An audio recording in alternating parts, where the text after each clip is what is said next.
The little doctor. Hey, how you doing, Doctor Who? Can you reach? Oh, you did not say Doctor Who. You could get lynched. It's the doctor. Oh, it's the Doctor. Well, yeah. Yeah. The lights are. You have a question? Yeah, in the show, you and McKay are shouting a lot. On average, how many glasses of water a day do you think you drink? I love is how that a is the great best question. I like how it started with the show and ended with glasses of water. There's like a line in the middle. That is a great question. Right over top. About 5.5. It's like 42. Your It's daily recommended amount. of bottles of water. Yeah, I think so. Yeah. How about that? Good question, Doctor. I gotta admit that one. That is the most original question of the day, man. Congratulations. That's a great question. It's going to go up in the pantheon of great questions I've been asked. One of the other ones I was asked in France, what is my favorite planet? Did you say Pluto? And I said, yeah, because it's not anymore, right? It used to be Pluto. What is my favorite planet?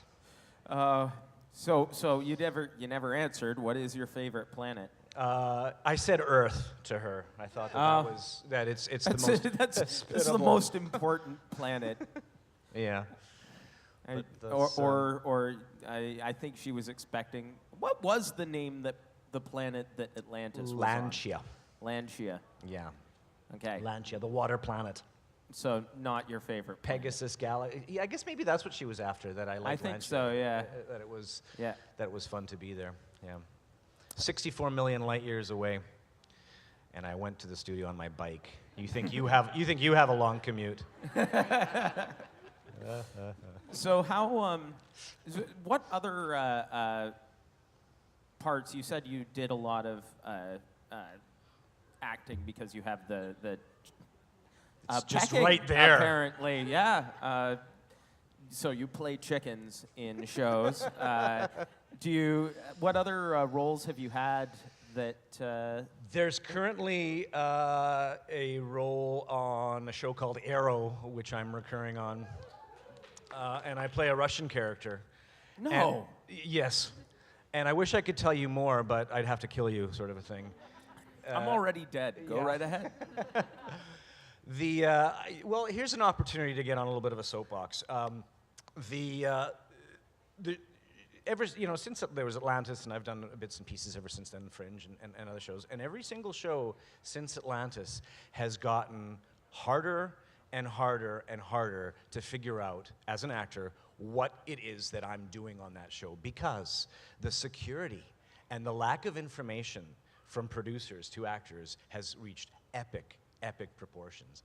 We, for example, I had a day on a show called Tomorrowland. It's a film with George Clooney. It's an upcoming Disney feature. And I asked naively if I could read the script. And they basically laughed. They sort of said, "No, actors don't read the script." Now, I mean, I come from an acting background where the more you know about a character, the more you know about a character, right? Yeah, that but makes nowadays, sense. with the internet and the kind of security, I had to go up to this office, sign 3 NDAs, 3 non-disclosure agreements, do a retinal scan, almost, and I came up to this lady who.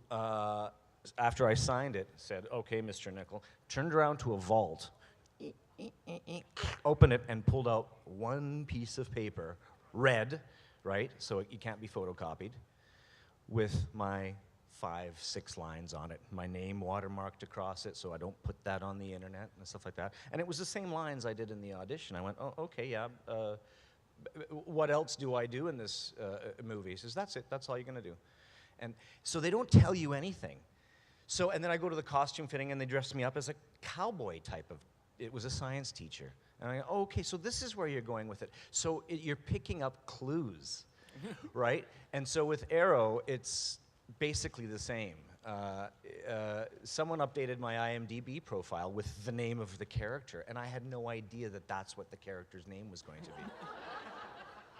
So it's just kind of That's very surreal. It your is. fans are driving your career. You Yeah. don't actually have a choice. I know. It's odd. It is entirely odd because I think, well, first of all, okay, I understand that you need to not tell anyone and you don't want to spoil anything. First of all, trust the actors that they're not going to spoil it. I don't want to spoil a story. I'm not going to say anything about it. And so what they do is they don't tell you. They don't tell you what's going on and what you're going to do. And second of all, they're afraid that you're going to, like, I guess, take the script that you have and put it on the internet and do that. It's anathema. Why would you want to do that? It's pretty drives me much a crazy. good way to guarantee that you're not going to be acting in the show. So, Yeah. yeah. Well, I mean, if you're looking for sense for corporate procedure, Well, I'm looking for sense in the creative procedure. yes. Well, and know, unfortunately, it's butting up against your corporate procedure. Yeah, and I mean, I understand the need for secrecy and the fact that things get out on the internet, but really, I mean, look back to Greek tragedy, and tragedy always starts with, this is the story of how John Doe dies, and then it goes into the story of how John Doe dies. You know it. You've Yeah, been spoiled but people already. love to go spoilers. But isn't the why you're watching a show the way it happens? Oh, I don't disagree. I have no problem with Yeah. spoilers. I don't understand why people are so upset about it. Do you have a question? You're going to have to bend down or, oh. Or put Oh, the sure. microphone up. You're so smart. It's actually a two-part question. Okay. The first part is, it's the question that really no one has asked you yet. Which episode of Atlantis was your favorite? And the second part being, who have you kept in touch with from the cast, if anyone, in the last 10 years? Second question first. Paul McGillian and I are good friends. We see each other at conventions and in Vancouver all the time. He just had a son, so it's fantastic, a baby. He's in Vancouver. Most of the other actors are in LA, so when I'm down there, I see them. I don't see Dave as much. I haven't seen him since Birmingham last year. Tori is great. I haven't seen her in ages. So yeah, basically Paul, who's still in Vancouver, and few odd day players and stuff like that I see at auditions. And the first question was, which is my favorite episode? Well, this is the one I talk about quite a bit because it was fun to film. There's fun favorite to do, and then there's favorite to watch. Favorite to do was one called Adrift, which I believe was the beginning of season 4. Thank you. It's like having. I hope you got that right because there's 5 people checking that on their phones right now. It's like having Google right here, yeah. That was really cool because if you've seen Gravity, the latest film out, we did a little bit of zero G work in that, and that's really cool because zero gravity is a great trick, great filming trick, and it was fun to. I love how the tricks are done, how the filming procedure actually works, and ostensibly we were in big marionettes, is what we were, with a ring around our waist, and in these $10,000 spacesuits, which the props department built off of plans off of the internet, by the way. So you can do anything. Wonderfully detailed. They had like a control panel on the chest with the labels written backwards, and you had a little flip-up mirror on the top of your wrist, so you could actually read what you're, like details like that on it. And we were suspended on cables on this device that went like a marionette, basically on this crane that went over to a dolly track, and there was a dolly guy there. And they would overcrank the camera, meaning it would go really fast, so that when it's played at real-time speed, everything is much slower.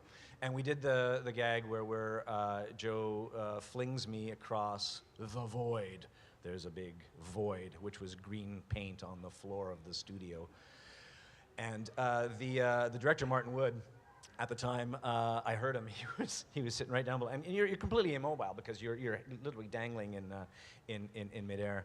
And we were supposed to be thrown across the thing and crash into the wall opposite. And I heard Martin Wood saying to the guy there, "Going, I really want you to throw them hard, right into the wall." I'm going, "Oh, wait a second." And so it happened, and full speed, you go whamming into the wall. But when it slows down, the effect of it was really good. And that sequence won, I think, the Emmy for special effects that year. Cool. Yeah, it was a really neat one. So that was a fun one to do. I love all the ones, the plate shots and the green screen stuff. That kind of stuff is really fun to do. Cool. And you said the favorite one to watch? I'm almost curious. Duet. I like Duet. Yeah. Duet was the one. That's the one where he goes into her body, and that's really fun. That's really fun. Dave did a great job with that one. Oh, great. Thank you. My pleasure. Hal-Con.